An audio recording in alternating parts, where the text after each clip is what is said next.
यदि आप में ताकत है तो 2011 में ओबीसी रिजर्वेशन जो कराया वो क्यों नहीं इंप्लीमेंट हो पाया?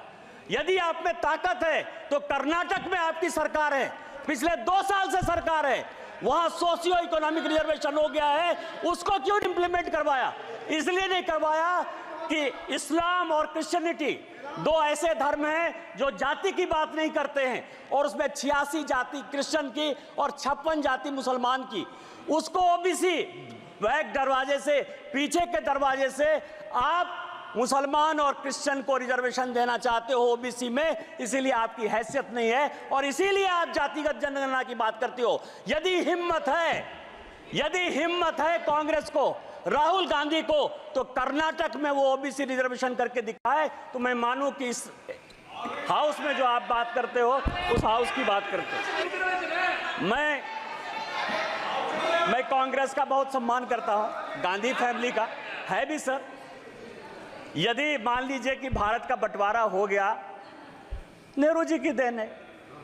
तिब्बत से यदि हम जूझ रहे हैं, नेहरू जी की देन है। यदि चाइना हमारे पास आ गया, नेहरू जी की देन है। आप ये समझिए एस्मा यदि आ गया 68 में, यदि ओबीसी रिजर्वेशन के लिए सरकारी अधिकारी आंदोलन करना चाहते थे तो इसेंशियल सर्विस मेंटेनेंस एक्ट जो है आपने ले आया, इमरजेंसी आप लेके आए, ऑपरेशन ब्लू स्टार आप लेके चले आए, श्रीलंका में पीस कीपिंग फोर्स आपने भेज दिया, 2G 4G 3G सब आपने कर दिया। इसीलिए मैं आपके गांधी फैमिली का बड़ा सम्मान करता हूं। इसीलिए बजट में आपने जो बोला वो मेरे लिए बड़ा अच्छा है। सभापति महोदया, 1962 में जब चीन ने भारत को हरा दिया और लगा कि फोर्स की कमी है, तो भारत में 1962-63 में नेहरू जी ने शॉर्ट सर्विस कमीशन लाया। ऐसा नहीं है कि केवल फौज के लिए जो है अभी 5 साल का अग्निवीर स्कीम आया है, इसके पहले भी इस देश में 1962 में शॉर्ट सर्विस कमीशन आ गया। और शॉर्ट सर्विस कमीशन के बारे में मैंने सारे डिबेट पार्लियामेंट के, लोकसभा, आपको मैं बताऊं कि जो अफसर ज्वाइन करते हैं उनकी नौकरी 5 साल से 10 साल होती है और अब वो 14 साल हो गई है। शॉर्ट सर्विस कमीशन में आज तक किसी पॉलिटिकल पार्टी ने लोकसभा या राज्यसभा में या सदन के बाहर कोई क्वेश्चन नहीं किया कि ये शॉर्ट सर्विस कमीशन क्यों होगा। सर्विस तो एक ही है ना। आर्मी में भी जो अफसर के ग्रेड के लोग हैं, एक ग्रेड ऐसा है जो परमानेंट चलता है, दूसरा ग्रेड ऐसा है जो शॉर्ट सर्विस कमीशन में 10 साल के लिए चलता है। किसी पॉलिटिकल पार्टी ने आज तक कोई क्वेश्चन नहीं किया। क्वेश्चन आज हो रहा है, और आज हो रहा है क्यों? करे कोई भरे कोई। आप क्या चाहते हो कि आप चंदा भी खाओ, आप उनके शादी में भी जाओ और उसके बाद गाली देते रहो चूंकि वो डिफेंड करने वाले नहीं है, तो आप जो है ये काम करो। इस देश का कौन ऐसा पॉलिटिशियन है जो अंबानी के शादी में नहीं गया? कौन ऐसा आदमी है? इनके पार्टी के जो महासचिव है, क्या वो शादी में नहीं गई? क्या बात कर रहे हो आप?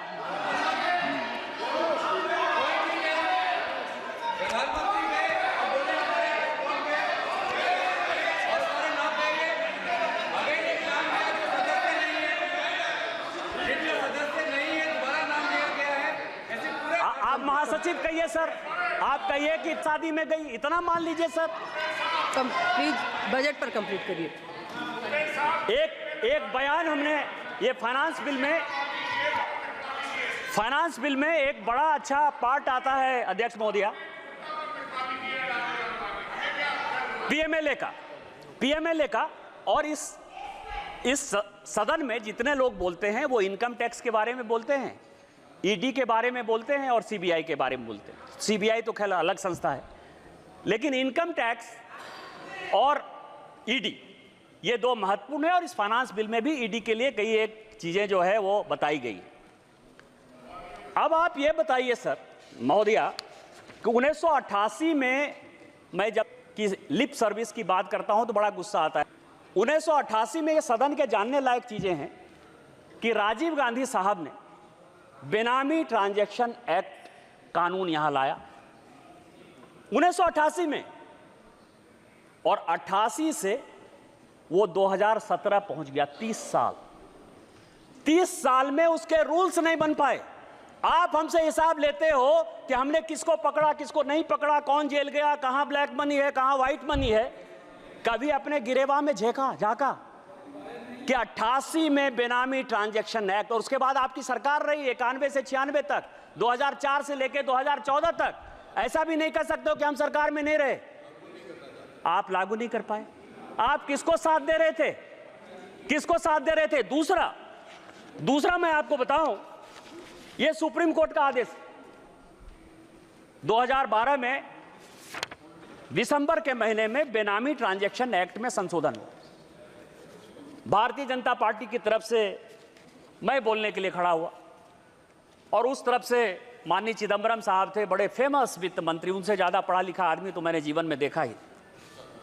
मैंने बोलते हुए कहा कि आप जो एक्ट लेके आ रहे हो, एक दिन यदि वाइफ हस्बैंड में भी लड़ाई होगी तो उसमें पीएमएलए लग जाएगा, और ये जितना स्ट्रिंजेंट है, जिस भी आधार पर लगा रहे हो, भगवान न करे कि एक दिन आप ही जेल चले जाओ।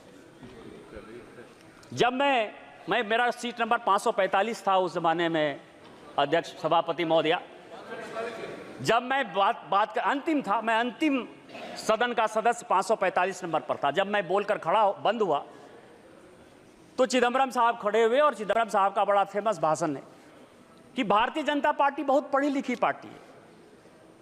मेरी अपेक्षा यह थी कि पीएमएलए कानून में बोलते हुए भारतीय जनता पार्टी अपने एक विद्वान आदमी को खड़ा करेगी, लेकिन उसने सबसे मूर्ख, बुद्धू और दकियानुसी आदमी को, जो है जिसको पीएमएलए पता ही नहीं है, उसको खड़ा कर दिया।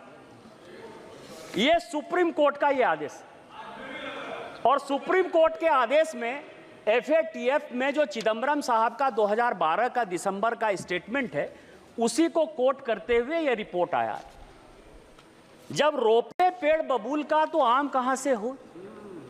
इनकम टैक्स में डायरेक्ट टैक्स कोड पर हमारी फाइनेंस की कमेटी, यशवंत सिन्हा चेयरमैन थे, मैं उसका मेंबर था, 5 साल तक हम लोग मेहनत करते रहे कि डायरेक्ट टैक्स कोड को हम लोग बदल देंगे। पीएमएलए में आप स्ट्रिंजेंट कानून लेके आ गए, तो जब लेकर आ गए, बिना किसी एक पैसा को खर्च करते हुए, यदि कांग्रेस पार्टी ने आपको 90 करोड़ रुपया दे दिया और आपने जो है यंग इंडिया खरीद लिया, नेशनल हेराल्ड खरीद लिया, 750 करोड़ की संपत्ति बिना किसी पैसे के आपको मिल गई, तो क्या राहुल साहब जो चिदंबरम साहब का कानून है उसमें आप जेल नहीं जाओगे? ये जेल नहीं जाओगे? और मैं तो कोट कर रहा हूं सुप्रीम कोर्ट के आदेश के आधार पर।